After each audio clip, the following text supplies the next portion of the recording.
6 இருந்தது. So September 6 அப்படிங்கிறது group 1 exams அப்படிங்கிறது செப்டம்பர் 27 அப்படிங்கிறதுக்கு கொஞ்சம் நாள் வந்து பாத்தீங்க அப்படின்னு சொன்னா இன்னும் கொஞ்சம் எக்ஸ்டெண்ட் ஆயிருக்கு. ஆனா நம்ம டார்கெட் நான் சொன்ன மாதிரி செப்டம்பர் 5 அப்படிங்கறத நம்மளுடைய டார்கெட். செப்டம்பர் 5க்குள்ள நம்ம ஜிஎஸ் அப்படிங்கறத கம்ப்ளீட்டா நம்ம என்ன பண்ணிருக்கணும்னா பரிச்சயமா இருக்கணும். நம்ம படிச்சிருக்கணும் இல்ல அல்லது முடிச்சிருக்கணும் இல்ல, பரிச்சயமா இருக்கணும். டியர் மணின்னு கேட்டா சொல்ல தெரியணும், சீப் மணின்னு கேட்டா சொல்ல தெரியணும், மானிட்டரி பாலிசினா சொல்ல தெரியணும், பிசிக்கல் பாலிசினா சொல்ல தெரியணும், பாலிட்டியில எந்த ஆர்டிகல் கேட்டாலும் சொல்ல தெரியணும், எந்த பார்ட், எந்த ஷெட்யூலு, எந்த அமெண்ட்மெண்ட், எந்த கமிட்டி, எந்த நபரு, அதை பத்தி டீடைல் வேணும்னா நமக்கு சொல்ல தெரியணும். எல்லா சப்ஜெக்ட்டுமே சொல்றேன். சைமல்டேனியஸா நம்ம வந்து போத் டிஎன்பிஎஸ்சி ப்ரிப்பேர் ஆகிறவங்க லாங்குவேஜும் மேத்தமெட்டிக்ஸும் நல்லா படிச்சுக்கணும். ஸோ இன்னைக்கு ஜூலை 17 அப்படிங்கறதுல முதல் பக்க செய்தியில என்ன கொடுத்துருக்காங்க அப்படிங்கறத பார்ப்போம். இது ஒரு ஆடு தான், ஆனா நமக்கு அதுல ஜிகே இருக்கு. ஸோ ஆடா இருந்தாலும் நமக்கு ஜிகே இருக்கு, எழுதி வச்சுங்க. அம்ருத் பாரத் அப்படின்னு சொல்லுவாங்க. இந்த அம்ருத் பாரத் அப்படின்னு சொன்னாவே ரொம்ப முக்கியமானது. அதாவது railway stations infrastructure development modernise அப்படிங்கறது ரயில்வே ஸ்டேஷன் எழுதி வச்சுங்க. அம்ரித் அப்படின்னு சொல்லக்கூடியது. ஸோ இப்போ ரீசெண்டா என்ன பண்ணிருக்காங்கன்னா 75 ரயில்வே ஸ்டேஷன்ஸ் ஸோ ரீஸ்ட்ரக்சர் பண்ணிருக்காங்க. பை எதுல சார் அப்படின்னு சொன்னா அண்டர் அம்ரித் அப்படிங்கிற ப்ராஜெக்ட். அப்ப அம்ரித் ப்ராஜெக்ட் ரிலேட்டட் வித் அப்படின்னு சொல்லி கேட்பாங்க. அப்ப அம்ரித் அப்படின்னு சொன்னாவே ரயில்வே ஸ்டேஷனை மாடர்னைஸ் பண்றது. இப்ப அதுல காரைக்குடி ரயில்வே ஸ்டேஷன் வந்துச்சா? காரைக்குடி ரயில்வே ஸ்டேஷன் அப்படிங்கிறது அந்த மாடர்னைசேஷன் அப்படிங்கறதுல இருக்கு. காரைக்குடி அப்படிங்கிறது வந்து அந்த மாடர்னைசேஷன் அப்படிங்கறதுல இருக்கு. சோ எத்தனை ரயில்வே ஸ்டேஷன்ஸ் அப்படிங்கறத மாடர்னைஸ் பண்ணிருக்காங்க அப்படின்னா 75. சோ எந்த திட்டத்தின் கீழனா அம்ரித். சோ நம்முடைய இலக்கு என்ன சார் அப்படின்னு பண்ணிருக்காங்கன்னா வளர்ச்சி அடைந்த இந்தியா. அதான் சொல்லுவாங்க விக்ஷித் பாரத். விக்ஷித் பாரத் அப்படிங்கறதோட டார்கெட் 2047. 2047. அப்ப 2047 அப்படிங்கிறது எத்தனையாவது ஆண்டு? 100வது ஆண்டு. சோ இண்டிபெண்டன்ஸ் டே, 100வது ஆண்டு இண்டிபெண்டன்ஸ் டே அப்படிங்கிறது இருக்கு. சோ நல்லா ஞாபகம் வச்சுக்கணும். நவீனமயமான ரயில்வே சிறந்த உள்கட்டமைப்பு அப்படின்னு சொல்றாங்க. சோ இன்ஃப்ராஸ்ட்ரக்சர் அதுல தமிழ்நாட்டுல 3 மறுசீரமைப்பிக்கப்பட்ட அம்ரித் நிலையங்கள் அப்படிங்கிறது இந்த 75ல. இந்த 75 அப்படிங்கறதுல தமிழகத்துல 3, அதுல 1 சென்னை பூங்கா ரயில்வே ஸ்டேஷன் பார்த்திருப்பீங்க. சோ சென்னை பார்க் அப்படிங்கிறது பூங்கா ரயில்வே ஸ்டேஷன் அப்படிங்கிறது அதுல வருது. சின்ன சேலம் அப்படிங்கிற ஒரு பிளேஸ், சின்ன சேலம் அப்படிங்கிற பிளேஸ் அதுல வருது. குன்னூர், நீல்கிரிஸ் இருக்கீங்களாப்பா? மாலா, குன்னூர். இந்த குன்னூர் இதெல்லாம் முக்கியமான பிளேஸ். குன்னூர்ல ஒரு முக்கியமான ஒரு ரிசர்ச் சென்டர், ஒரு லெபார்டரி, ஒரு ஃபேக்டரி இருக்குன்னு சொல்லுவாங்க. என்னது குன்னூர்ல? ராபிஸ் அப்படிங்கிற லூயிஸ் பாஸ்டியூர் அப்படின்னு சொல்லக்கூடிய ராபிஸ் வெறிநாய் கடி அப்படி சொல்றோம்ல, அதற்கான மருந்து தயாரிக்கக்கூடிய பிளேஸ் அப்படிங்கிறது எங்கதான் இருக்கு? குன்னூர். இந்த குன்னூர், கோத்தகிரி, அதே மாதிரி வந்து பாத்தீங்கன்னா அரவங்காடு, நீல்கிரிஸ், உதகை, இது எல்லாமே அந்த மாவட்டத்துல தான் இருக்கு. நீல்கிரிஸ் அப்படிங்கறதோட கேபிட்டல் சிட்டி எங்க இருக்கு? உதகை அப்படிங்கிறது இருக்கு. கன்னியாகுமரியோட கேபிட்டல் சிட்டி எங்க இருக்கு? நாகர்கோவில் இருக்கு. மொத்தம் எத்தனை டிஸ்ட்ரிக்ட் இருக்கு? 38 டிஸ்ட்ரிக்ட் இருக்கு. 38 டிஸ்ட்ரிக்ட்ல 2 டிஸ்ட்ரிக்டோட ஹெட் குவார்டர் தான் வேற பிளேஸ்ல இருக்கு. அதுல ஒன்னு கன்னியாகுமரி, இன்னொன்னு நீல்கிரிஸ். கன்னியாகுமரியோட எங்க இருக்கு? நாகர்கோவில் இருக்கு. நீல்கிரிஸோட எங்க இருக்கு? உதகை ஊட்டியில இருக்கு. மத்த எல்லா டிஸ்ட்ரிக்ட்டுமே சேம் கேட்டகரியில தான் இருக்கும். மாவட்டம் அப்படிங்கிறது வந்து மொத்தம் 38 இருக்கா? மாநகராட்சிகள் 27 இருக்கு. 27 இருக்கு அப்படிங்கறத ஞாபகம் வச்சுக்கணும். சரியா? சோ நரேந்திர மோடி அவர்கள் இது 75 ரயில்வே ஸ்டேஷன் அப்படிங்கறத திறந்து வைக்கிறாங்க அப்படின்னு சொல்லி பாக்குறோம். சோ இதுல ராஜேந்திர விஸ்வநாத் ஆர்லேக்கர் நம்ம தமிழகத்தினுடைய ஆளுநரா? ஆர்லேக்கர் அப்படிங்கிறது தமிழகத்தினுடைய கவர்னர் இதுல கலந்துக்கிறாங்க. சோ மாண்புமிகு முதலமைச்சர் ஜோசப் விஜய் அவங்க கலந்துக்கிறாங்க. நம்முடைய ரயில்வே மினிஸ்டர் அஸ்வினி வைஷ்ணவ் அவங்க கலந்துக்கிறாங்க அப்படி சொல்லி பாக்குறோம். ஜெய்சங்கர் வெளியுறவுத்துறை அமைச்சர், எக்ஸ்டர்னல் அஃபேர்ஸ் மினிஸ்டர் அவங்க கலந்துக்கிறாங்க அப்படி சொல்லி பாக்குறோம். இதெல்லாம் முக்கியமானது. இன்னைக்கு உண்டானத முதல் பக்க செய்தி. அப்ப 75 ரயில்வே ஸ்டேஷனா? தமிழகத்துல இருந்து 3. 1 வந்து பாத்தீங்கன்னா சின்ன சேலமா, 2 குன்னூர். அதுக்கப்புறம் சென்னை பூங்கா அப்படிங்கிறது எழுதி வச்சுங்க. என்ன சொல்லியிருக்காங்க அப்படி சொல்லி பாடுனா சிபிஎஸ்இ உங்களுக்கு தெரியும், central board of secondary education 9ஆம் வகுப்பில் மும்மொழி கொள்கை கூடாது அப்படின்னு சொல்லி உச்சநீதிமன்றம் அறிவுறுத்தல். 9ஆம் வகுப்புல மும்மொழி ட்ரிபிள் லாங்குவேஜ். சோ அவங்கவுங்க ரீஜனல் லாங்குவேஜ் இருக்கணும். அதுக்கப்புறம் இங்கிலீஷ் வந்து மாண்டேட்டரின்றாங்க. 3rd ஒன் அப்படிங்கறது ஹிந்திங்கிறாங்க. சோ அது வந்து மும்மொழி கொள்கை அப்படிங்கிறது சிபிஎஸ்இ பள்ளிகள்ல 9ஆம் வகுப்புல கூடாது அப்படின்னு சொல்லி உச்சநீதிமன்றம் அறிவிச்சிருக்காங்க. அப்ப நமக்கு முதல்ல கீவேர்டு என்னன்னா சிபிஎஸ்இங்கிற ஒரு கீவேர்டு இருக்கு. சோ ரெண்டாவது மும்மொழி கொள்கை அப்படிங்கிற ஒரு கீவேர்டு இருக்கு. ரெண்டாவது உச்சநீதிமன்றம் அப்படிங்கிற ஒரு கீவேர்டு இருக்கு. So we have 3 keywords. இத பத்தி கேட்டாங்கன்னா அதே போல நவோதயா பள்ளிகள் அப்படின்னு ஒரு 4வது கீவேர்டு எழுதி வச்சிருக்காங்க. நவோதயா பள்ளிகள் தமிழகத்துல ஒரு பள்ளி கூட கிடையாது. நவோதயா பள்ளி அப்படிங்கிறது ராஜீவ் காந்தி அவருடைய பீரியட்ல தான் 1984-85 அந்த காலங்கள்ல தொடங்கப்பட்டது. நவோதயா பள்ளிகள் அப்படின்னு சொன்னாவே கிராமப்புறத்தில் இருக்கக்கூடிய மீத்திறன் மிக்க மாணவர்களுக்காக, கிராமப்புறத்தில் இருக்கக்கூடிய மீத்திறன் அப்படின்னு சொன்னா எக்ஸலன்சி, நல்லா டாப் லெவல்ல படிக்கக்கூடிய பள்ளி மாணவர்களுக்காக நவோதயா பள்ளிகள் அப்படிங்கிறது தொடங்கப்பட்டது. சோ நவோதயா பள்ளிகள் அப்படிங்கறத ஞாபகம் வச்சுங்க. அப்ப சிபிஎஸ்இ அப்படின்னு சொன்னாவே செகண்டரி அப்படி சொல்ல சென்ட்ரல் போர்ட் ஆஃப் செகண்டரி எஜுகேஷனா யாருங்க இப்ப இருக்க தலைவர்? லோகண்டே. லோகண்டே அப்படிங்கிறவங்க தான் இருக்காங்க. சரியா? லோகண்டே. யாரு வந்து செக்ரட்டரி? பரத்வாஜ், வருண் பரத்வாஜ், வருண் பரத்வாஜ் அப்படிங்கிறவங்க இருக்காங்க. சோ சிபிஎஸ்இ பள்ளிகள் அப்படின்னு சொன்னாவே எந்த கரிக்குலம் ஃபாலோ பண்ணுவாங்க? என்சிஆர்டி. யாருங்க? என்சிஆர்டி அப்படிங்கறத ஞாபகம் வச்சுக்கணும். யாரு இப்ப எஸ்சிஆர்டிக்கு இப்ப தலைவராக தேர்ந்தெடுக்கப்பட்டவர் யாரு? லயோலா மணி. பேசுங்க. லயோலா மணி. சோ லயோலா மணி அப்படிங்கிறவங்க தான் இப்ப ரீசெண்டா எஸ்சிஆர்டி அப்படிங்கிறது அந்த பாடக்குழு வல்லுநராக தேர்ந்தெடுக்கப்பட்ட தலைவர் மயில்சாமி அண்ணாதுரை. மயில்சாமி அண்ணாதுரை அவர்கள் அவங்க வந்து இருந்தாங்க அப்படின்றத பாக்குறோம். சோ மும்மொழி கொள்கை அப்படின்னு சொன்னாவே இந்த இருமொழி கொள்கை அப்படிங்கறத தமிழகம் நீண்ட நாளா ஃபாலோ பண்ணிட்டு வராங்க. அதுல நாங்க ஸ்டாண்ட் பண்றோம் அப்படின்றாங்க. மும்மொழி கொள்கை அப்படின்னா அங்க உள்ள ரீஜனல் லாங்குவேஜ், இப்ப தமிழ்நாடுன்னு எடுத்துக்கிட்டா தமிழ் அப்படிங்கிறது ரீஜனல் லாங்குவேஜா இருக்கும், இங்கிலீஷ்ங்கிறது மாண்டேட்டரியா இருக்கும், அதோட ஹிந்தி அப்படிங்கிறது நம்மளுடைய அபிஷியல் லாங்குவேஜ்ன்றனால அதை கொண்டு வராங்க அப்படின்னு பாக்குறோம். அடுத்து கீவேர்டு பாருங்க. இதுல உச்சநீதிமன்றம் இருக்கு. உச்சநீதிமன்றம்னாவே பார்ட் 5. நல்லா கேளுங்க. பார்ட் 5. சரியா? ஆர்டிகிள் 124, 147, 124, 147. சோ கண்டிப்பா செய்தித்தாள்கள் அப்படிங்கிறது நியூஸ் பேப்பர் அதை வந்து நாலேஜ் ஆக்கும் போது, சப்ஜெக்ட் ஆக்கும் போது, அதை பரிச்சயமாக்கும் போது அதுலதான் வெற்றியோட ரகசியம் சரியா இருக்கு. நிச்சயமா நீங்க யூபிஎஸ்சி இருந்தாலும் சரி, எஸ்எஸ்சி, ஆர்ஆர்பி பிளஸ் வந்து டிஎன்பிஎஸ்சி ஆல் சர்வீசஸ், இதுல உங்களுக்கு எதெல்லாம் பிரிலிம்ஸ், மெயின்ஸ், இன்டர்வியூன்ற 3 அந்த மாதிரி இருக்கக்கூடிய டைமென்ஷன் இருக்கும். அதுல கண்டிப்பா மெயின்ஸ்ல நிச்சயமா இந்த ஜிகே அப்படிங்கறது எப்படி இருக்கும்னா கரண்ட் அஃபேர்ஸ் பேஸ்டான ஜிகே தான் இருக்கும். கரண்ட் அஃபேர்ஸ் பேஸ்டான இன்டர்வியூ கொஸ்டின்ஸ் தான் இருக்கும். புரியுதா? அப்ப நல்லா ஞாபகம் வச்சுக்கணும். சோ உச்சநீதிமன்றம்னாவே பார்ட் 5. ஆர்டிகிள் 124, 147, 124, 147. உச்சநீதிமன்றம் அப்படிங்கிறது எந்த சட்டத்தின்படி உருவாக்கப்பட்டுச்சு? ரெகுலேஷன் ஆக்ட், அதாவது பிரிட்டிஷ் இந்தியால ரெகுலேஷன் ஆக்ட் படி உருவாக்கப்பட்டுச்சு. சார் நம்ம இதுல 1950 ஜனவரி 26ன்றது 1935 கவர்மெண்ட் ஆஃப் இந்தியா ஆக்ட். இது கேட்கப்பட்ட கேள்வி. Federal court. Yes, 1935 government of India act அப்படின்னு சொல்லுவோம். பெடரல் கோர்ட் அப்படிங்கறத இன்னைக்கு உச்சநீதிமன்றம் அபெக்ஸ் கோர்ட் ஆஃப் இந்தியா அப்படின்னு மாறி இருக்கு. சோ ஞாபகம் வச்சுக்கணும். 124 to 147, 1774 அப்படிங்கறதுல யாரு வந்து உச்சநீதிமன்ற தலைமை நீதிபதியா இருந்தார்? Sir Elijah Impey. Sir Elijah Impey. So எப்போ வந்து நமக்கு வந்து டெல்லிக்கு மாறுச்சு? Jan 26, 1950. ஃபர்ஸ்ட் ஹியரிங் எப்ப நடந்துச்சு? Jan 28, 1950. Jan 28, 1950. யாருங்க ஃபர்ஸ்ட் ஹியரிங்கோட சிசிஐ? ஹெச்ஜே கானியா. இப்ப யாருங்க? சூரியகாந்த் அவங்க இருக்காங்க. சூரியகாந்த் ஹானரபிள் அப்படின்னு சொல்லக்கூடிய அந்த மாதிரி இருக்கக்கூடிய சிஜே அப்படிங்கிறவங்க இருக்காங்க. சூரியகாந்த் அவர்கள் எத்தனையாவது? 53வது. 53rd அப்படின்னு சொல்லக்கூடியது. எத்தனை பேர் டோட்டல் இது நீதிபதி? 38. எவ்வளவுல இருந்து 38 இன்க்ரீஸ் ஆயிருக்கு? 34ல இருந்து 38 இன்க்ரீஸ் ஆயிருக்கு. 34ல இருந்து 38 இன்க்ரீஸ் ஆயிருக்கு. பரிச்சயமானதா பாஸ் ஆக முடியும். கற்றலின் கேட்டல் நன்று. கேட்டல்ல நல்லா திறந்து வாய திறந்து நல்லா சொல்றது நன்று. சரியா? அப்பதான் பரிச்சயமாகும். சரியா? தவறா சொன்னாலும் கூட சாரி அப்படி கேட்க சொல்லும். மெயின்ஸ்ல எழுத சொல்லும். உச்சநீதிமன்றம் அப்படின்னாவே எழுத சொல்லும். Judicial system in India.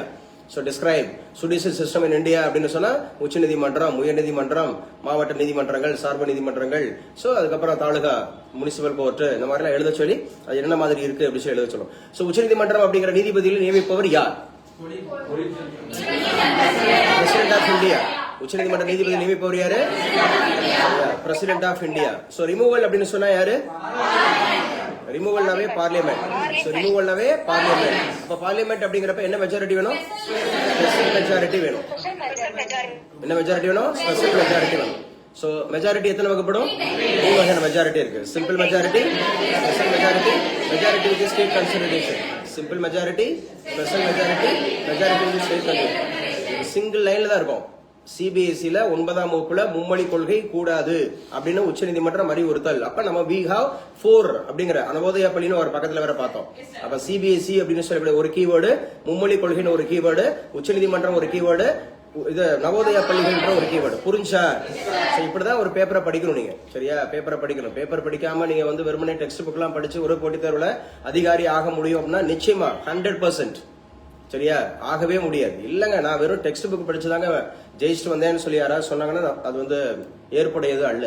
நல்லா படிக்கணும், நல்லா ரீகால் பண்ணிக்கணும். உச்சநீதிமன்றம் அப்படின்னு சொல்லக்கூடியது யார் ரெக்கமெண்ட் பண்ணுவா? கொலிஜியம். யாருங்க? கொலிஜியம் எந்த வருஷம் உருவாங்க? 1993. 1993 என்ஹெச்ஆர்சியா? என்ஹெச்ஆர்சிங்கிறது கான்ஸ்டிடியூஷனல் பாடி, நான் கான்ஸ்டிடியூஷனல் பாடி. நான் கான்ஸ்டிடியூஷனல் பாடி அப்படிங்கறத ஞாபகம் வச்சுக்கணும். சோ சிபிஎஸ்இ பள்ளிகளில 9ஆம் வகுப்பு வரையில ஜூலை 1ஆம் தேதி முதல் மும்மொழி பாடத்திட்டத்தை கட்டாயமாக்கி மத்திய இடைநிலை கல்வி வாரியம் சிபிஎஸ்இ அண்மையில் அறிவித்தது. தேசிய கல்விக் கொள்கை எழுதி வச்சுக்க. அடுத்த கீவேர்டு வருது பாருங்க. தேசிய கல்விக் கொள்கை அப்படின்னு சொன்னாவே 2020 national education policy. So national education policy already 1986 so இருக்கு. ஒரு எஜுகேஷன் பாலிசி இருக்கு. ஆபரேஷன் பிளாக் போர்டு அப்படிங்கிறது இருக்கு. கரும்பலகை திட்டம்ன்றது இருக்கு. 2020 so national education policy. National education policy அப்படிங்கிறது ஏற்றுக்கொண்ட முதல் இந்திய மாநிலம் எதுன்னு தெரியுமா? கர்நாடகாங்க. கர்நாடகா தேசிய கல்விக் கொள்கை ஏற்றுக்கொண்ட முதல் இந்திய மாநிலம் அப்படிங்கிறது. சோ கர்நாடகா அப்படிங்கறத எடுத்துக்கணும். சோ தேசிய கல்விக் கொள்கை பத்தி நம்ம டீடைல் படிச்சிருக்கோம். தேசிய கல்விக் கொள்கை அப்படின்னு சொன்னாவே எந்தெந்த அந்த ஸ்டாண்டர்ட் இந்த லெவல் பிரிக்கிறாங்க. சோ கம்பல்சரி வந்து பாத்தீங்கன்னா சோ என்னது AI based technological based education இருக்குன்றாங்க. அவரவர் தாய்மொழி கல்வி அப்படிங்கறதுல இன்சிஸ்ட் பண்ணணும்ன்றாங்க. எப்ப வேணாலும் டிராப் அவுட் ஆகலாம். டிராப் அவுட் ஆயிட்டு மறுபடியும் எப்ப வேணாலும் அதை கண்டினியூ பண்ணலாம் அப்படின்னு சொல்றாங்க. புரியுதா? எப்ப வேணாலும் தேசிய கல்விக் கொள்கையில டிகிரி படிச்சுட்டு இருக்கும் போது இன்கேஸ் உங்களுக்கு திருமணம் ஆயிடுது அல்லது ஏதோ ஒரு இன்கன்வீனியன்ஸ் அப்படிங்கறதுனால உங்களால கல்வியை தொடர முடியல அப்படின்னு சொன்னா சோ யூ கேன் ஜாயின். சரியா? ஆஃப்டர் தட் எப்ப வேணாலும் நீங்க ஜாயின் பண்ணிக்கலாம். இதெல்லாம் தேசிய கல்விக் கொள்கையில முக்கியமான விஷயங்கள் சொல்லப்பட்டிருக்கு அப்படின்னு பாக்குறோம். அப்ப தேசிய கல்விக் கொள்கை எந்த ஆண்டு? 2020. சோ சிபிஎஸ்இ அப்படிங்கிறது மும்மொழி கொள்கை அப்படிங்கிறது எந்த வகுப்பு வரை? 9ஆம் வகுப்பு வரை அப்படிங்கிறது. உச்சநீதிமன்றம் இப்ப வந்து எந்த வகுப்புக்கு கிடையாதுன்னு சொல்லியிருக்கு? 9th ஸ்டாண்டர்ட் அப்படிங்கிறது சொல்லியிருக்கு. நவோதயா பள்ளிகள் அப்படிங்கிறது யாரால தொடங்கப்பட்டுச்சு? ராஜீவ் காந்தி அவர்களால் தொடங்கப்பட்டது. இளவயது பிரதமர் அப்படிங்கிறவர் யாரு? ராஜீவ் காந்தி. சோ 21 வயசுல இருந்து 18 வயசா குறைச்சவர் யாரு? ராஜீவ் காந்தி. எத்தனாவது சட்டத்திருத்தத்தின்படி? 61வது சட்டத்திருத்தத்தின்படி. எந்த வருஷம்? 1988. 1988. நவோதயா பள்ளிகள் யாருக்கானது? It is for gifted child. It is for gifted child. It is for gifted child in poverty from village அந்த மாதிரி இருக்கக்கூடியது. சோ கிராமங்கள்ல இருந்து யாரெல்லாம் வந்து பாத்தீங்கன்னா இப்ப ஒரே ஒரு விஷயம் ஃபுல் டீடைல் நம்ம படிச்சிட்டோம். ரெண்டாவது செய்தி அதுல இருக்க கீவேர்டு. ரெண்டாவது செய்தியில கீவேர்டு தேசிய பாடல். அதான் கீவேர்டு. தேசிய பாடல் அப்படிங்கிறது நேஷனல் சாங். அப்ப நியூஸ் என்னன்னா தேசிய பாடலை அவமதிப்பது தண்டனைக்குரிய குற்றம் அப்படிங்கறது அறிமுகமாகிறது மசோதா. யாராவது தேசிய பாடல் அப்படிங்கறது வந்து நேஷனல் ஆந்தமோ ஆர் நேஷனல் சாங்கோ அந்த மாதிரி அவமதிச்சாங்க அப்படின்னு கேட்டா அது தண்டனைக்குரிய குற்றம். பீனலைஸ்டு பெனாலிட்டி இருக்கும் அப்படிங்கிற மாதிரி ஒரு புதிய பில் வந்து அறிமுகப்படுத்துறாங்க அப்படின்னு சொல்றாங்க. அப்ப அந்த பில் அப்படிங்கறது பாராளுமன்றத்துல அறிமுகமாகுது. தேசிய பாடல். இப்ப நமக்கு கீவேர்டு வந்து முக்கியமா ஒண்ணு மசோதாங்கிற கீவேர்டு வருது.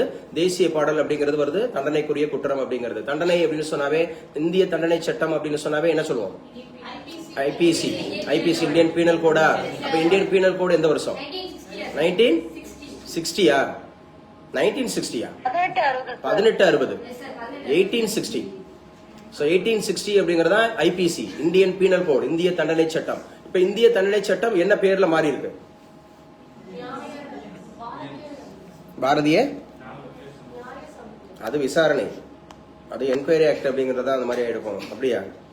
இது தண்டனைக்குரிய சட்டம், தண்டனை சட்டம் ஐபிசிங்கிறது என்ன பேர்ல மாறி இருக்கு? ஃபாலோப்ஸ் எழுதிங்க.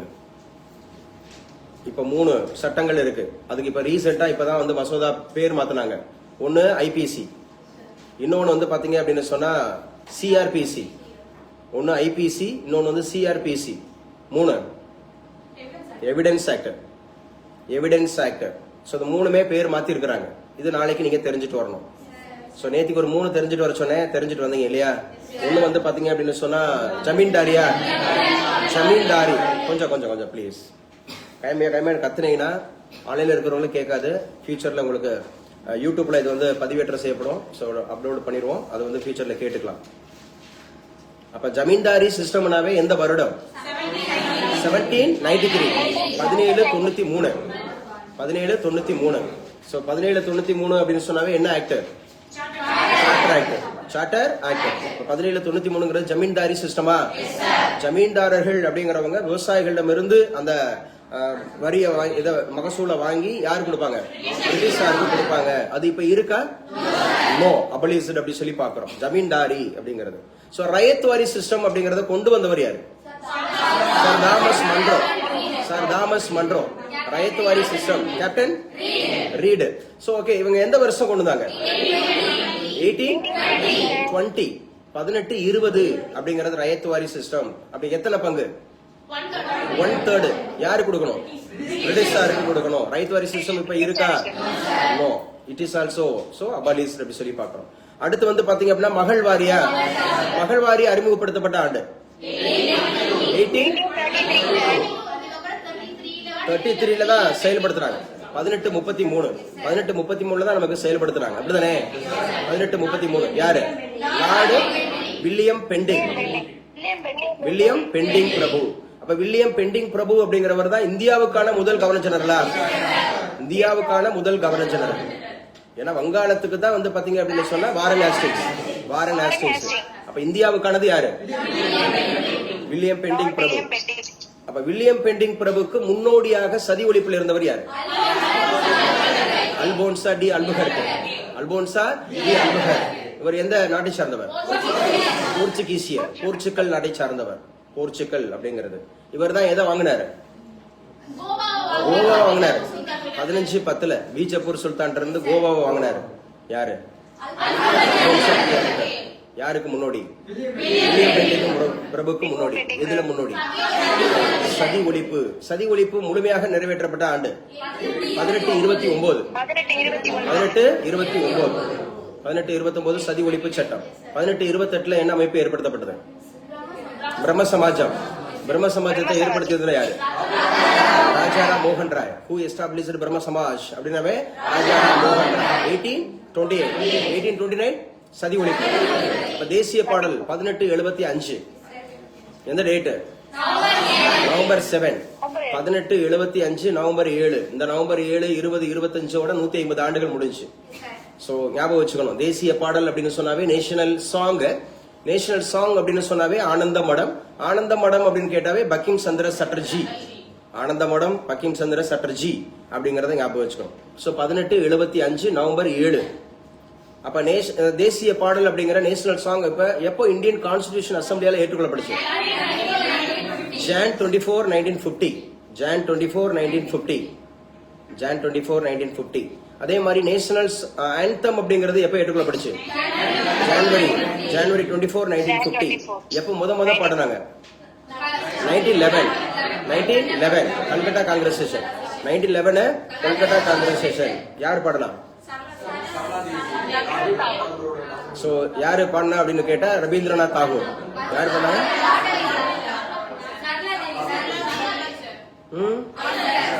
சரளா தேவியா? ஆனா டெக்ஸ்ட்ல என்னாச்சு புதுசா இருக்கு? டெக்ஸ்ட் புக்ல வருதா? சரி, ஆனா அவர் தான் பாடினாரு. அவர் எழுதி அவர் தான் பாடினாரு. 1911 கல்கட்டா காங்கிரசேஷன்ல முத பாடி வேணா இவங்க கம்போஸ் பண்ணிருப்பாங்க. ஒருத்தர பாட விட்டுட்டு தானே பாடுவாங்க. திரைப்படங்கள்ல அப்படி இருக்கல. மேபி அப்படி இருக்கலாம் சரளா தேவின்னு சொல்லிட்டு. பட் யாரு பாடுனா? இது வந்து ஆல்ரெடி கவர்மெண்ட்ல கேட்கப்பட்ட கேள்வியில. ஏன்னா 5 ஸ்டான்ஸா அப்படிங்கிறது இருக்கும். அவர் தான் ஆங்கிலத்திலையும் பாடினாரு, அவர் தான் வங்காளத்திலையும் பாடினாரு. புரியுதா? அவர் தான் பாடினாரு. சரளா தேவி இருந்தாங்கன்னா எடுத்துங்க. சரளா தேவி ஒருவேளை ரவீந்திரநாத் தாகூர் இல்லாம சரளா தேவி இருந்தா எடுத்துக்கங்க. சரியா? சரளா தேவி ரவீந்திரநாத் தாகூர் இருந்தாங்கன்னா சரளா தேவி எடுத்துக்கங்க. சரியா? இல்ல சரளா தேவியே கொடுக்கலன்னா யாரதான் எடுக்கணும்? யாரு பாடனான்ற சர்ச்சை வந்துடக்கூடாது. புரியுதா? அவர் தான் பாடியிருப்பாரு, அவர் தான் எழுதியிருக்காரு, அவர் தான் பாடியிருப்பாரு. சோ கம்போஸ் பண்ணிருக்காங்க, வச்சிருக்காங்க. தேசிய பாடல், தேசிய கீதம் நல்லா ஞாபகம் வச்சுக்கணும். சோ 2 முக்கியமானது முதல் பக்க செய்தியில என்னென்ன கொடுத்திருக்காங்க அப்படின்னு சொல்லிட்டு. ரைட். அடுத்து என்ன சார் முக்கியமானது பாருங்க. நீட் தேர்வு. இது ஆல்ரெடி நம்ம பார்த்துட்டோம். 2 மாணவர்கள் முதலிடம். நீட் மறுதேர்வு முடிவுகள் வெளியீடு. 2 மாணவர்கள் முதலிடம் அப்படின்னு 715 மதிப்பெண்கள் எழுதி வச்சுக்க. சோ எவ்வளவு மார்க்குக்கு தெரியுமா? 726 சாரி 720ங்க 720 மார்க் வைப்பாங்க பிசிக்ஸ் கெமிஸ்ட்ரி பயாலஜி. ஸோ 45 45 80 90 45 45 90. பிசிக்ஸ்ல இருந்து 45 கேள்விகள், கெமிஸ்ட்ரியில இருந்து 45 கேள்வி, பயாலஜில இருந்து 90 கேள்வி. Each question carries 4 marks. Each question carries 4 marks. So 720 720க்கு 715 715 அப்படிங்கறது 2 மாணவர்கள் எடுத்திருக்காங்க அப்படிங்கறத பாக்குறோம். இது சும்மா தெரிஞ்சுக்கிறதுக்காக. நீட் நடத்துறது யாரு? NTA. NTA என்ன? National testing agency. National testing agency. கியூட்டோட எக்ஸ்பென்ஷன் என்ன? Common entrance common university entrance test. Common university entrance test அப்படிங்கிற சென்ட்ரல் யூனிவர்சிட்டியில ஜாயின் பண்றதா இருந்தா இதையும் நடத்துறது யாரு? NTA தான். NTA. UGC நெட் எக்ஸாம் நடத்துறது யாரு? NTA. நேஷனல் டெஸ்டிங் ஏஜென்சி அப்படிங்கறத ஞாபகம் வச்சுக்கிறோம். சோ முக்கியமானது இன்னைக்கு முதல் பக்க செய்தியில என்ன பார்த்துட்டு இருக்கோம்னு சொல்லி பாருங்க. முறைகேடில் ஈடுபட்டால் அமைச்சர்களுடைய பதவி பறிப்பு அப்படின்னு சொல்லிட்டு நம்ம முதலமைச்சர் சொல்லியிருக்கிறாங்க. தொகுதி மறுசீரமைப்பு, புத்தொழில் முனைவு ஆராய்ச்சி மையம் திறப்பு. எழுதி வச்சுங்க. புத்தொழில் அப்படின்னாவே இன்னோவேட்டிவ் அந்த மாதிரி இருக்கக்கூடிய ப்ரொஃபஷன். ஸோ இன்னோவேஷன் அப்படிங்கறது ஆராய்ச்சி மையம் அப்படிங்கறது தொடங்கி இருக்கிறாங்க. எங்க சார் அப்படின்னு சொன்னா இந்திய கடல்சார் பல்கலைக்கழகம். கடல்சார் அப்படின்னு சொன்னா ஓசோனோகிராஃபி. ஸோ ஓசோனோகிராஃபி யூனிவர்சிட்டி அப்படிங்கிறது எங்க இருக்கு? இது ஆல்ரெடி கேட்கப்பட்ட கேள்வி. இந்திய கடல்சார் பல்கலைக்கழகம் எங்க இருக்கு அப்படின்னு கேட்டா சென்னையில இருக்கு.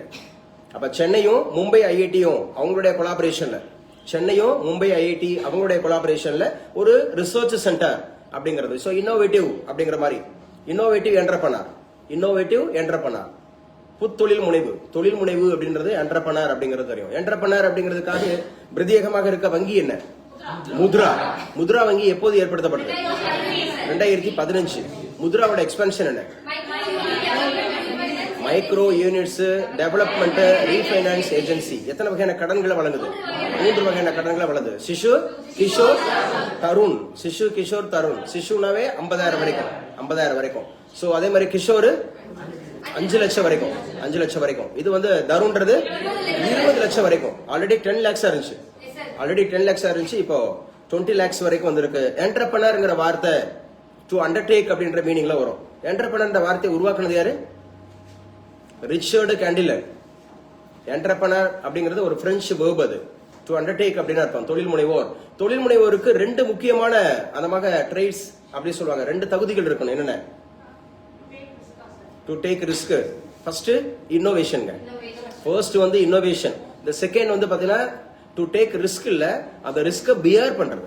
ரிஸ்க் பியர் தாங்குறது, இடர் தாங்குதல். ஏன்னா ரிஸ்க் அப்படிங்கிறது எடுக்கிறது இல்ல, ரிஸ்க பியர் பண்றது. கண்டிப்பா ஒரு புதுசா ஒரு விஷயத்தை அறிமுகப்படுத்தினாங்கன்னா அதுல ரிஸ்க் இருக்கதான் செய்யும். புரியுதா?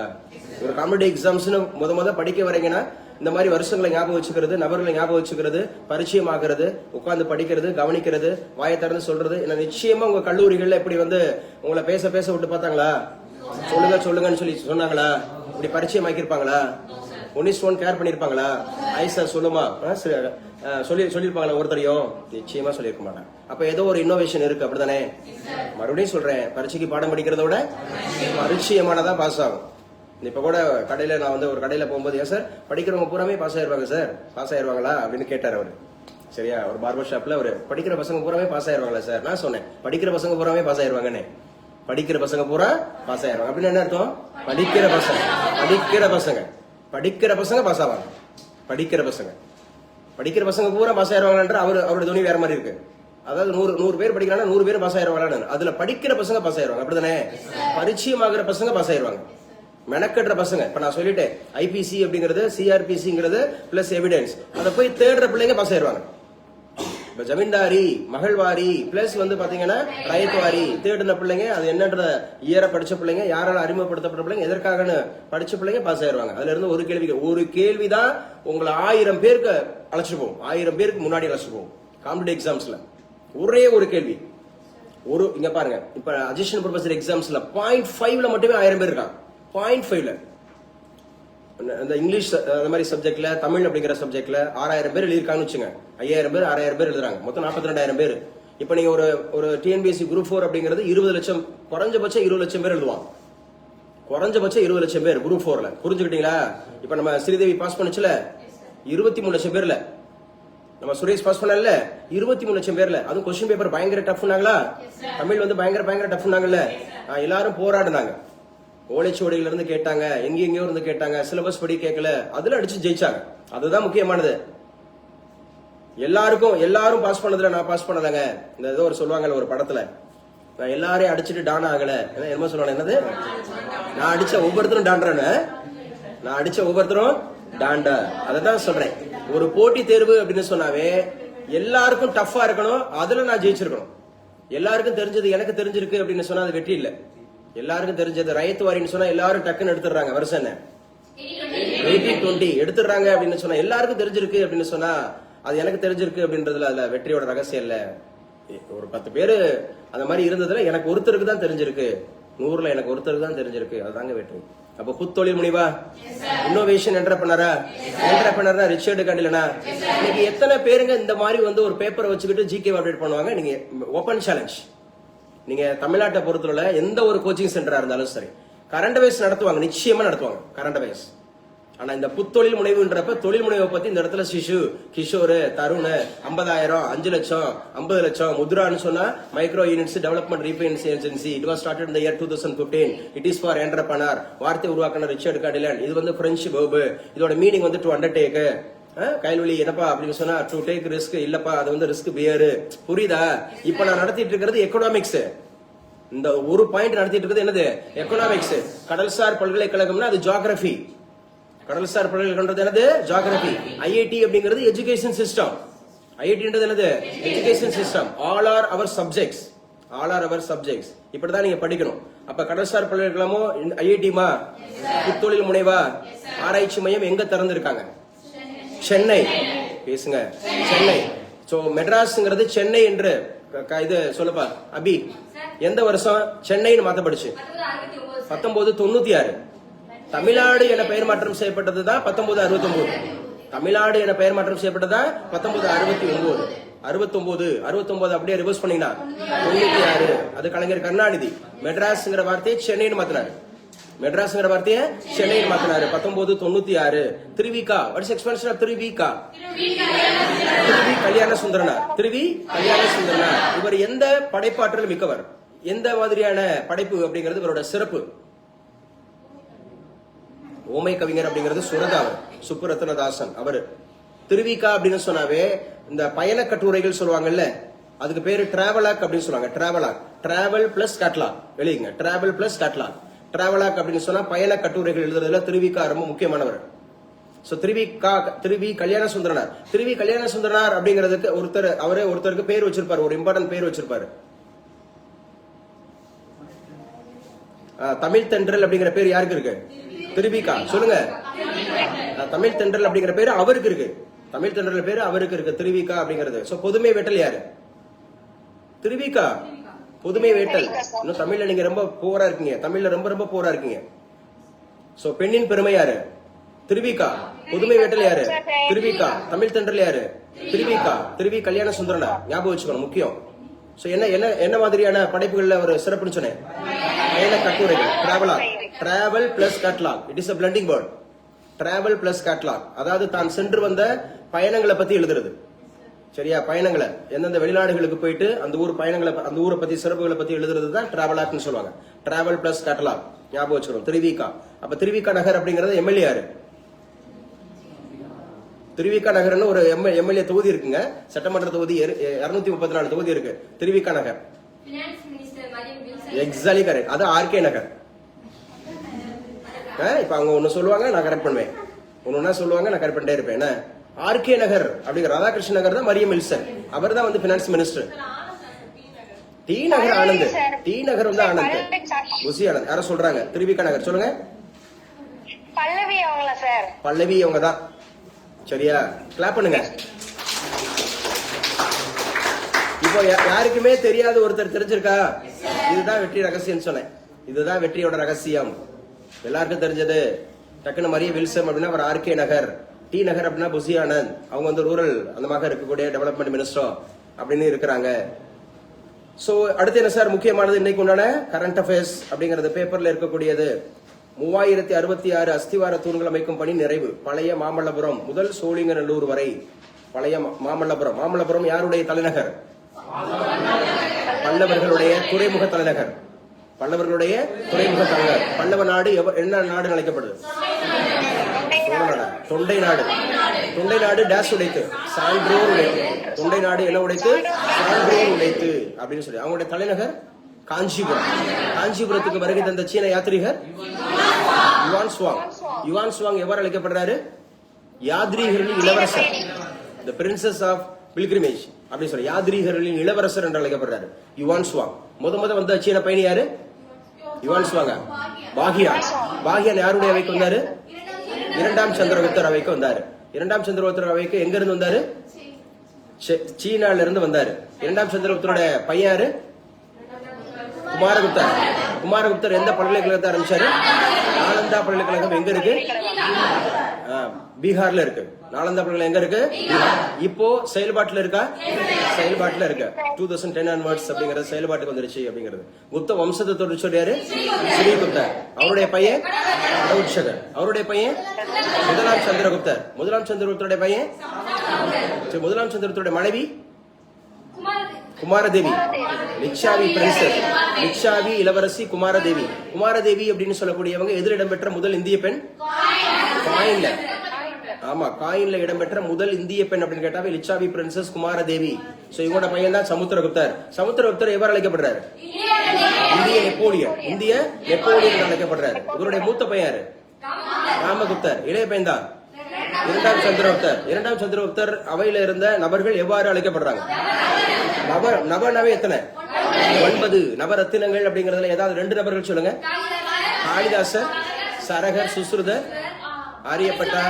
அதெல்லாம் முக்கியமானது. சரகர், சுஸ்ருதர் இவங்கெல்லாம் வந்து எஸ். சோ ரொம்ப முக்கியமானவங்க இவங்கெல்லாம் வந்து. சரகர், சுஸ்ருதர் அப்படின்னாவே நமக்கு மெடிசன்ல ரொம்ப முக்கியமானவங்க. இவங்க வந்து வானசாஸ்திரம் அப்படின்னு சொல்லக்கூடிய ஏரோஸ்பேஸ் ரொம்ப ஃபேமஸ். மேத்தமெட்டிக்ஸ் அப்படிலாம் ஃபேமஸ். சொல்லுமா? பஞ்ச சித்தாந்தம் அப்படிங்கிறது முக்கியமானது. சோ ஞாபகம் வச்சுங்க. கடவுச்சீட்டுனா தமிழ்ல என்ன? கடவுச்சீட்டுனா தமிழ்ல தான் கடவுச்சீட்டு. கடவுச்சீட்டுனா தமிழ்ல என்ன? கடவுச்சீட்டு. இங்கிலீஷ்ல தான் பாஸ்போர்ட். கேட்ட கேள்விக்கு பதில். கடவுச்சீட்டுனா தமிழ் என்ன? கடவுச்சீட்டு. இங்கிலீஷ்ல தான் என்னது? பாஸ்போர்ட். கண்டிப்பா கேட்பாங்க. பாஸ்போர்ட்னா இங்கிலீஷ்ல என்ன அப்படின்னா பாஸ்போர்ட் தான் சொல்லணும். பாஸ்போர்ட்னா இங்கிலீஷ்ல என்ன? பாஸ்போர்ட். தமிழ் என்னப்பா? கடவுச்சீட்டு அப்படிங்கிறது. சோ நேத்து பழனி கோயில் முறைகேடுன்னு பார்த்தோமா? யாருக்கு உத்தரவு? சிபிசிஐடி உத்தரவு பார்த்தோமா? சோ அதோட சிறப்பு பெயர் என்ன சொன்ன? பழனிக்கு சிறப்பு பெயர் ஆவினன்குடி. ஆவினன்குடி அறுபடை வீடுகள்ல உள்ள அறுபடை வீடுகள்ல உண்டு பழனி. பழனினாவே காஃபியா? பழனினா காஃபி. பழனி அப்படிங்கிறது எந்த மலையில வருது? வெஸ்டர்ன் காட்ஸா? வெஸ்டர்ன் காட்ஸ் இல்ல, மேற்கு தொடர்ச்சி மலை. பழனினாவே மேற்கு தொடர்ச்சி மலை. சரியா? வெஸ்டர்ன் காட்ஸ் அப்படிங்கிறது. ஈஸ்டர்ன் காட்ஸ் வெஸ்டர்ன் காட்ஸ் இணைகிற இடம் நீல்கிரிஸ். என்னங்க? வெஸ்டர்ன் காட்ஸ்ல மிக உயரமான சிகரம் வெஸ்டர்ன் காட்ஸ்ல ஆனைமுடி. வெஸ்டர்ன் காட்ஸ்ல ஆனைமுடி. ஆனைமுடி எங்க இருக்கு? கோயம்புத்தூர்ல இருக்கா? என்ன கோயம்புத்தூர்னாரு? ஆனைமுடிங்கிறது கேரளால இருக்கு. ஆனைமுடி எங்க இருக்கு? கேரளா. சரியா? சோ ஆக்சுவலா வந்து ஈஸ்டர்ன் காட்ஸ்ல உயரமானது மகேந்திரகிரி. மகேந்திரகிரி எங்க இருக்கு? ஒடிசா. என்னங்க? ஒடிசா. மகேந்திரகிரின்ற சிறப்பு பெயர் இப்ப எதற்காக வச்சாங்க? ஐஎன்எஸ் ரோந்து கப்பல், அதாவது போர்க்கப்பல். ஐஎன்எஸ் போர்க்கப்பல் மகேந்திரகிரியா? சோ ஞாபகம் வச்சுக்கணும், முக்கியமானது. தமிழகத்திலும் ரெஸ்டோபார். ரெஸ்டோபார் டாஸ்மாக் நிர்வாக திட்டம். டாஸ்மாக் அப்படின்னா எக்ஸ்பான்ஷன் என்ன? Tamil Nadu state marketing corporation. Tamil Nadu state marketing corporation அப்படிங்கறத எடுத்துக்கணும். சோ அடுத்து என்ன சார் முக்கியமான? மக்கள் தொகை கணக்கெடுப்பு நம்ம பேசிட்டோம். சோ ஆகஸ்ட் 1 முதல் 30 வீடுகள் கணக்கெடு எழுதி வச்சுங்க. மக்கள் தொகை கணக்கெடுப்பு நமக்கு கீவேர்டு 1 to 30. ஆகஸ்ட் 1ல இருந்து 30 வரை வீடுகளை மட்டும் கணக்கெடுக்கிறாங்க. 2 விதமா கணக்கெடுப்பாங்க. ஒன்னு வீடுகளை மட்டும் கணக்கெடுப்பாங்க, ரெண்டாவது அதுல வாழக்கூடிய மனிதர்களை கணக்கெடுப்பாங்க. மக்கள் தொகை கணக்கெடுப்பு பத்தி படிக்கக்கூடிய படிப்புக்கு என்ன பேரு? டீமோகிராஃபி. டீமோகிராஃபிங்கிற வார்த்தையை உருவாக்குனது யாரு? John Graunt. John Graunt. ஜான் கிராண்டோட பீரியட் என்ன? 1620 1674. 1620 1674. அவர் எழுதிய புத்தகம் எந்த ஆண்டு? 1662. 1662. அவர் எழுதிய புத்தகத்தோட பேர் என்ன? Natural political observation. அப்படிங்கிறது முக்கியமானது. So demography study deals with population. Demography அப்படிங்கறத ஞாபகம் வச்சுக்கணும். முதல் மக்கள் தொகை கணக்கெடுப்பு எப்போது எடுக்கப்படுது? 1872. 1872 முறையாக எடுத்தது எப்ப? சிஸ்டமேட்டிக் 1881. 1881. எத்தனை ஆண்டுகளுக்கு ஒரு முறை? 10 ஆண்டுகளுக்கு ஒரு முறை. 10 ஆண்டுகளுக்கு ஒரு முறை. கடைசியா எடுத்தது எப்ப? 2011. 2011ல இந்தியாவோட மக்கள் தொகை எவ்வளவு? 121 கோடி. 121 கோடி. நம்ம தான் பாப்புலேஷன்ல ஃபர்ஸ்ட் இருக்கோம். பாப்புலேஷன்ல ஃபர்ஸ்ட் இருக்கோம். 121 கோடி அப்படின்னு சொல்லி பாக்குறோம். சரியா? சோ இப்போ எடுக்க போற மக்கள் தொகை கணக்கெடுப்போட சிறப்பு என்ன? காஸ்ட் பேஸ்டு அப்படிங்கிறது மக்கள் தொகை கணக்கெடுப்பு அப்படிங்கறத எடுக்கிறாங்க. மக்கள் தொகை கணக்கெடுப்பு அப்படிங்கறதுல முதல் நபர் யார்கிட்ட எடுப்பாங்க? President of India. பேசுங்க. பிரசிடென்ட் ஆஃப் இந்தியா அப்படிங்கிறது நாட்டுக்கு அப்படிங்கிற மாதிரி ஞாபகம் வச்சுக்கணும். புரியுதா? மக்கள் தொகை கணக்கெடுப்பு ஆகஸ்ட் 1-30 என்ன எடுக்கிறாங்களா? வீடுகள் மட்டும் எடுக்கிறாங்க அப்படிங்கறத ஞாபகம். வீடுகள் மட்டும் எடுக்கிறாங்க. சமூக ஊடகங்களில் அவதூறு அம்புகள் அப்படின்னு ஒரு கட்டுரை எழுதியிருக்கிறாங்க. மெயின்ஸுக்கு போகும்போது உயர்கல்விக்கும் முன்னுரிமை. சோ மெயின்ஸ்ல கேட்பாங்க. போட்டியால் உருவாகும் புது உலகம். இதெல்லாம் மெயின்ஸுக்கு முக்கியமானது. சோ இதெல்லாம் தெரிஞ்சுக்கணும் எப்பவுமே. அதே மாதிரி இந்த கார்ட்டூன் அப்படிங்கிறது ரொம்ப முக்கியமான விஷயத்தை தான் வரைஞ்சிருப்பாங்க. கூட்டு நடவடிக்கை அப்படிங்கிறது ஜாயிண்ட் அந்த மாதிரி இருக்கிறது. போதைப் பொருள் தமிழக அரசு கேரள அரசு நேற்றுக்கு 2 பேருமே கை கொடுத்துட்டாங்களா? தமிழக அரசும் கேரள அரசும் 2 பேரும் ஜாயின் பண்ணி எதை ஒழிக்கிறதுக்கா? ட்ரக்ஸ். போதைப் பொருள் ட்ரக்ஸை ஒழிக்கிறதுக்காக பண்றாங்க. தேசிய பாடலை அவமதிச்சா என்ன நடக்க போகுது? தேசிய பாடலை முதல் எப்ப படப்படுச்சு? 1875 நவம்பர் 7. நவம்பர் 7. எத்தனை வருஷம் ஆயிருக்கு? EBF வெளியே வச்சுங்க. EBF முக்கியமானதுங்க. இதுவும் நமக்கு எக்கனாமிக்ஸ்ல படிப்பீங்க, பேங்கிங்ல படிப்பீங்க. EBF அப்படின்னு சொன்னா எம்ப்ளாயி ப்ராவிடென்ட் ஃபண்ட். EBF அப்படின்னாவே எம்ப்ளாயி ப்ராவிடென்ட் ஃபண்ட் அப்படின்னு தான் ஞாபகம் வச்சுக்கணும். ப்ராவிடென்ட் ஃபண்ட் அதாவது வந்து பென்ஷன் தாரர் அந்த மாதிரி இருக்கக்கூடியதுக்கு ப்ராவிடென்ட் ஃபண்ட் அந்த மாதிரி கொடுப்பாங்க. சோ முடங்கிய EBF சேவை ஓய்வூதியதாரர்கள் அவதி. ஓய்வூதியர்னாவே பென்ஷனரா? EBFனா என்ன சொன்னேன்? Employee provident fund. ஒடிசா அப்படிங்கிறது பூரி ஜெகநாதர் கோவில் இருக்கா? ஆமா. ஒடிசாவோட கேபிட்டல் சிட்டி புவனேஸ்வர். ஒடிசாவோட முதலமைச்சர் மோகன் சரண் மாஜி. எந்த கட்சி? பிஜேபி. ஒடிசாவில் இருக்கக்கூடிய மணல் சிற்பி சுதர்சன் பட்நாயக். ஒடிசால இருக்கக்கூடிய கோவில் அந்த முக்கியமான சன் டெம்பிள். அதே மாதிரி பூரி ஜெகநாதர் கோவில் கோனார்க்ல இருக்கா? கோனார். பூரியில சாரி ஒடிசாவில் இருக்கக்கூடிய அந்த research centre rice research centre எங்க இருக்கு? கட்டாக். என்னங்க? கட்டாக் அப்படிங்கறது இருக்கு. சரியா? கட்டாக் அப்படிங்கறது இருக்கு. ஒடிசாவில் இருக்கக்கூடிய முக்கியமான ஒரு நடனம் ஒடிசி. இந்த கிளாசிக்கல் டான்ஸ் பேர் என்ன? ஒடிசி அப்படிங்கிற. தாண்டி எங்க ஆடுவாங்க? குஜராத் அண்ட் மகாராஷ்டிரா. குஜராத் அண்ட் மகாராஷ்டிரா. ஆந்திரால குச்சிப்புடி. மோகினியாட்டம் கேரளா. கதகளி கேரளா. கதக்கு நார்த் இந்தியா ஃபுல்லா. கர்நாடகால யட்சகானம். ஆண்கள் மட்டும் ஆடுறது யட்சகானம் அப்படிங்கிறது. சோ மத்தபடி வந்து பாத்தீங்க அப்படின்னு சொன்னா கரகாட்டம், மயிலாட்டம் நம்ம ஊர்ல. சோ வாங்ஷுக் உடல்நிலையை கண்காணிக்க டெல்லி உயர்நீதிமன்றம் உத்தரவு. வாங்ஷுக் எழுதி வச்சுங்க. இந்த வாங்ஷுக் அப்படிங்கிறது 19 நாளாக உண்ணாவிரதம் இருக்கிறாரு. எங்க சார் அப்படின்னு கேட்டா ஜம்மு காஷ்மீர் நினைக்கிறேன். ஜம்மு காஷ்மீர். எது எதிர்த்து? நீட் எக்ஸாம் எதிர்த்து அப்படிங்கிற வாங்ஷுக் ரிசைன் பண்ண சொல்லி இது பண்றாங்க. Cockroach Janata party. எஸ். அப்படியா? அதாவது ஏசிய நோபல் பிரைஸ்ங்கிறது நம்ம இதானே. ராமன் மக்சாசே விருது வாங்கி இருக்காரா? எழுதி வச்சுங்க. ராமன் மக்சாசே விருது வாங்கி இருக்கிறாரு.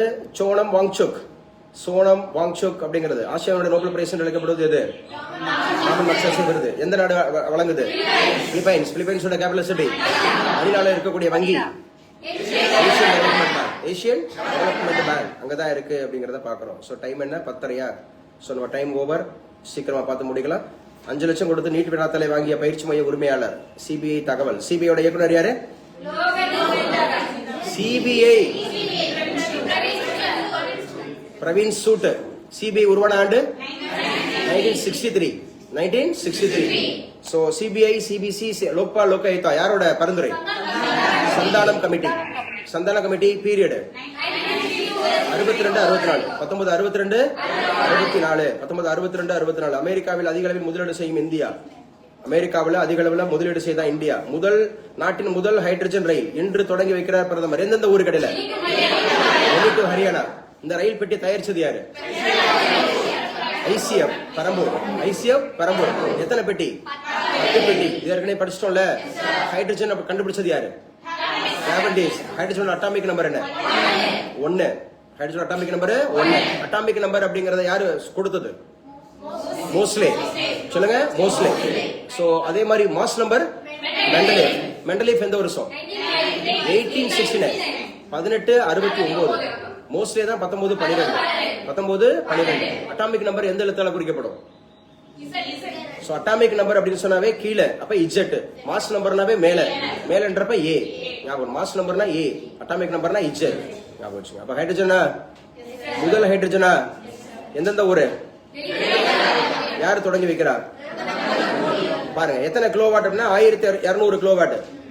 எத்தனை கிலோமீட்டர் வர? 75 கிலோமீட்டர் வர. எத்தனை பெட்டி சார்னா 10 பெட்டி ஞாபகம் வச்சுக்கணும். So 1200 kilowatt.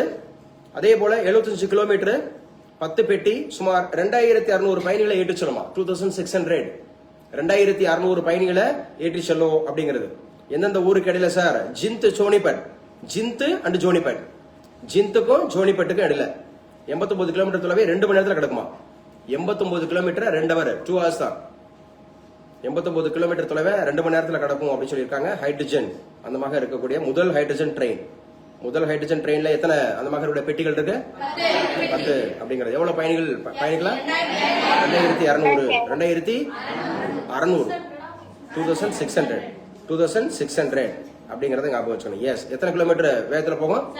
75 கிலோமீட்டர் வேகத்துல போகும். இந்த ரயில் பெட்டி தொழிற்சா, இங்க ரயில் பெட்டி எங்க தயாரிச்சாங்க? ICF. அப்படி இறுதிக்கு முன்னேறியது அர்ஜென்டினா. எழுதி வச்சுங்க. ஃபைனல் 2 ஜாம்பவான்கள், Argentina and Spain. Argentina and Spain அப்படிங்கறத ஞாபகம் வச்சுங்க. ஸ்பெயின் ஆல்ரெடி எத்தனை முறை வின் பண்ணிருக்கு? ஒரே ஒரு முறை வின் பண்ணிருக்கு. அர்ஜென்டினா எத்தனை முறை வின் பண்ணிருக்கு? 3 முறை வின் பண்ணிருக்கு. அதிக முறை வின் பண்ணது யாரு? பிரேசில். பிரேசில் அப்படிங்கிறது. சோ பிரேசில் அப்படிங்கிறது சரியா? சோ யாரு 4 முறை? யாரு? Germany and Italy. Germany and Italy. Germany and Italy அப்படிங்கறத ஞாபகம் வச்சுக்கணும். சோ 3 முறை யாரு? அர்ஜென்டினா. 2 முறை யாரு? Uruguay and France. Uruguay and France. 1 முறை யாரு? Spain and England. Spain and England. எத்தனை நாடுகள் நடத்தது? 3 நாடுகள் நடத்தது. எத்தனையாவது? 23வது. 23வது. எத்தனை அணிகள் பங்கேற்கிறாங்க? 48 அணிகள் பங்கேற்கிறாங்க. எத்தனை அணிகள் பங்கேற்கிறாங்க? 48 அணிகள் பங்கேற்கிறாங்க. சோ அரையிறுதியில சறுக்கியது இங்கிலாந்து அப்படின்னு சொல்லி இருக்காங்க. முக்கியமானது ஜோ ரூட். எழுதி வச்சுங்க. இவர் எந்த விளையாட்டோட தொடர்புடையவர் அப்படின்னு சொன்னா கிரிக்கெட். கிரிக்கெட். சோ அவருடைய நிதானத்தினாலதான் இங்கிலாந்து வெற்றி பெற்றிருக்காங்க. முதல் சுற்றில் குகேஸ். குகேஸ் எந்த விளையாட்டோட தொடர்புடையவர்? அர்ஜுனும் chess. Vaishali chess. Praggnanandhaa chess அப்படிங்கிறது. அதே மாதிரி வந்து பாத்தீங்க அப்படின்னா ராபிட் அந்த ஃபிடே அப்படிங்கறதுல யாரு? ஹொனேரு ஹம்பி இருப்பாங்க தெரியுமா? ஹொனேரு ஹம்பி அந்த செஸ்ல அந்த ஃபிடே அப்படின்னு சொல்றத ஸ்பீட்ல அவங்களும் இந்தியாக்காரங்க தான். உக்ரைனுடைய புதிய பிரதமர் தேர்வு வெளியே வச்சுங்க. உக்ரைனுடைய ஆல்ரெடி அதிபரா இருந்தவர் யாரு? Vladimir Zelensky. பிரதமரா இருந்தது யாரு? ஒரு லேடி இப்ப ரிசைன் பண்ணாங்கல்ல. ஆமாவா? சஸ்பெண்ட் பண்ணல. அவங்க ஒரே வருஷத்துல அவங்க வந்து என்ன பண்ணிட்டாங்க? ராஜினாமா பண்ணிட்டாங்கன்னு சொல்லி பார்த்தோம். ராஜினாமா பண்ணிட்டாங்க. இப்ப யாரு சார் புதுசா வரவர் யாரு அப்படின்னு கேட்டா எழுதி வச்சுக்க. ஜெர்சி கொரேட்ஸ்கி. ஜெர்சி கொரேட்ஸ்கி இவர் தாங்க புதிய பிரதமர் உக்ரைன். ஜெர்சி கொரேட்ஸ்கி. ஜெர்சி கொரேட்ஸ்கி இவர் தான் அந்த புதிய new prime minister of Ukraine. உக்ரைனோட கேபிட்டல் சிட்டி கியூ. யாருக்கு இடையில சண்டை நடந்துட்டு இருக்கு? ரஷ்யா. ரஷ்யாவோட அதிபர் விளாடிமிர் புதின். ரஷ்யாவோட கேபிட்டல் சிட்டி மாஸ்கோ. ரஷ்யாவோட விண்வெளி ஆராய்ச்சி பேரு மிர். ரஷ்யா வந்து நிலப்பரப்புல எத்தனை இடம்? 1st பிளேஸ்ல இருக்கு. 1st பிளேஸ்ல இருக்கு. நேத்துக்கு நம்ம நிறைய பார்த்தோம். அதாவது விவசாய பொருட்கள் அப்படிங்கறதுல ரஷ்யாலாம் எந்தெந்த இடத்துல இருக்கு? 5 ஆண்டு திட்டங்கள் எங்க இருந்து எடுத்தோம்? ரஷ்யா. சரியா? 5 இயர் பிளான் எங்க இருந்து எடுத்தோம்? ரஷ்யா. அடிப்படை கடமைகள் எங்க இருந்து எடுத்தோம்? ரஷ்யா அப்படிங்கிற. விண்வெளி துறையில முதலிடம் வைக்கும் நாடு இது ரஷ்யா. நம்ம அனுப்பிய முதல் செயற்கைக்கோள் ஆரியப்பட்டா. ஆரியப்பட்டா எங்க இருந்து அனுப்பிட்டாங்க? ரஷ்யா. எந்த ஆண்டு அனுப்பப்பட்டது? 1975. முதல் வேர்ல்டு கப் எப்ப? 1975. முதல் வேர்ல்டு கப் 1975. அப்ப ரோஹிங்கியா அப்படின்ற அகதிகள் வந்து எந்த நாட்டுக்காரங்க? ரோஹிங்கியா அப்படிங்கிறது வந்து பாத்தீங்கன்னா Bangladesh. Bangladesh and Myanmar. Bangladesh and Myanmar. Myanmar தான் சொன்னோம். ரோஹிங்கியானவே மியான்மர். மியான்மர்ல இருந்து பங்களாதேஷத்துக்கு அடைக்கல வந்தாங்க. புரிஞ்சுங்களா? அவங்களுடைய சொந்த நாடுன்றது மியான்மர் தான் எடுத்துக்கணும். மியான்மர் அப்படிங்கறதோட பழைய பேர் என்ன? பர்மா. ஈரானுடைய மின் நிலையங்களை அமெரிக்கா தாக்கினால் பாப்பியல் மண்டப் நீரிணை முடக்கம். சோ 2வது நீரிணை பாருங்க. ஒரு ஸ்ட்ரெயிட். ஆல்ரெடி ஹோமூஸ் பார்த்தோம். ஹோமூஸ்ங்கிற நீரிணை. 2வது பாருங்க பாப்பியல் மண்டேப். எழுதி வச்சுங்க. பாப்பியல் பாப் எல் மண்டேப். இதுவும் ஒரு ஸ்ட்ரெயிட்டுங்க. இது ஒரு ஸ்ட்ரெயின் நீரிணை. சோ லெபனான் இருந்து இஸ்ரேல் படைகளை விலக்கும் முன்னோட்ட திட்டத்துக்கு உடன்பாடு அப்படின்னு சொல்றாங்க. லெபனானுக்கும் இஸ்ரேலுக்கும் சண்டை பயங்கரமா நடந்துட்டு இருக்கு அப்படிங்கிறது. இந்தியாவின் நடப்பு கணக்கு எழுதி வச்சுக்க. நடப்பு கணக்குனா கரண்ட் அக்கௌண்ட். இந்தியா அதை பார்க்கலாமா? சோ அதுவும் ஈரானுக்குள்ளதான் இருக்கு. நாங்க முடக்குவோம்னு சொல்றாங்க. நல்லா கவனிங்க. சோ ஈரானின் மின் நிலையங்கள் மற்றும் பிற முக்கிய கட்டமைப்புகளை அமெரிக்கா தாக்கினால் சோ நாங்க என்ன பண்றோம்? செங்கடலில் முக்கிய நுழைவாயில் எழுதி வச்சுக்க. செங்கடல்ல இருக்கு, ரெட் சீல இருக்கு இந்த ஸ்ட்ரெயிட். இத நாங்க ஏமன் கவுதி கிளர்ச்சியாளர்கள் அவங்க வந்து எச்சரிக்கை கொடுத்திருக்காங்க. இந்த பிளேஸ் அப்படிங்கிறது பாருங்க, ஹோமோஸ்ங்கிறது இங்க இருக்கு பாருங்க. இந்த பிளேஸ பாருங்க. ஹோமோஸ்ங்கிறது அங்க டாப்ல இருக்கு. கீழே பாப்பியல் மண்டேப்ங்கிறது இருக்கு. இந்த ரெட் கலர்ல சொல்லிருக்காங்கல்ல, இந்த ரெட் கலர்ல சொல்லிருக்கிறதா பாப்பியல் மண்டேப். புரியுதா? அப்ப இது ரெட் சீயா? ரெட் சீங்கிறது செங்கடலா? பைபிளோட சொல்லியிருப்பாங்க செங்கடல் அப்படிங்கிறது ரெண்டாக அப்படிங்கிறது பெரிந்தது அப்படிங்கிறது. சரியா? சோ யாரோட எதுக்காக அப்படின்னு சொன்னா அவங்கள தப்பிச்சு போறதுக்காக அந்த யூதர்களை அந்த மாதிரி இருக்கிறது. இந்தியாவோட நடப்பு கணக்கு கரண்ட் அக்கௌண்ட். கரண்ட் அக்கௌண்ட்னாவே யாருக்கு மட்டும்தான்? Business peoples only. கரண்ட் அக்கௌண்ட்னா யாருக்கு மட்டும்தான்? Business people only. ஆமா பாருங்க, சர்ப்ளஸ் வந்து $250 கோடி இருக்கான். இது எக்கனாமிக்ஸுக்கு முக்கியம். $280 கோடி இருக்கான். சோ நடப்பு கணக்கு அப்படிங்கிறது மே இறுதி நிலவரம் அப்படின்னு சொல்லி பாக்குறோம். சோ அதே மாதிரி பார்த்தோம், ரொம்ப முக்கியமானது அப்படின்னு சொல்லக்கூடியது நம்முடைய மானிட்டரி பாலிசி கமிட்டி எந்த வருஷம் ஆரம்பிச்சாங்க? 2016. சரியா? அதே மாதிரி டிமானிட்டைசேஷன் நடந்தது எப்ப? 2016. நேற்றுக்கு 2016 ஒரு முக்கியமானது ஒன்று பார்த்தோம். இன்னைக்கு ஆக்சுவலா இல்ல ஒரு நிமிஷம் கவனிங்க. 2016 ஃபாலோ அப்ஸ் பண்ணிட்டீங்களா? பண்ணலன்றவங்க raise your hand according to your conscience. உங்க மனச்சாட்சி அடிப்படையில நான் பண்ணலங்க, 2016 இருக்கக்கூடிய முக்கியமான ஈவெண்ட் நான் பண்ணல. ஏன் பண்ணல? கிளாஸ் அட்டன் பண்ணல.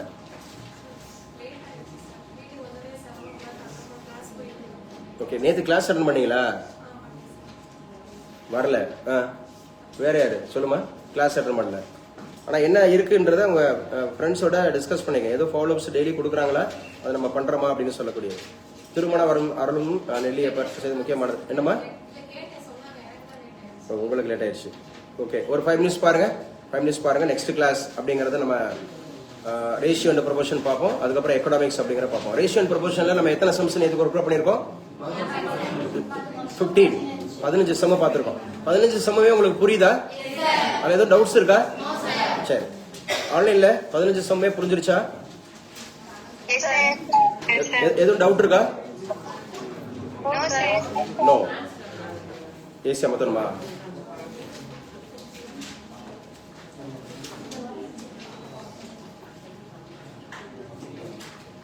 ஓகே, பாருங்க, ஒன்னு சொல்லணும், டக்கு டக்குன்னு சொல்லணும். படிங்க. நம்ம நிறைய பேசியிருக்கோம். ஸோ கிளாஸ்ல நிறையவே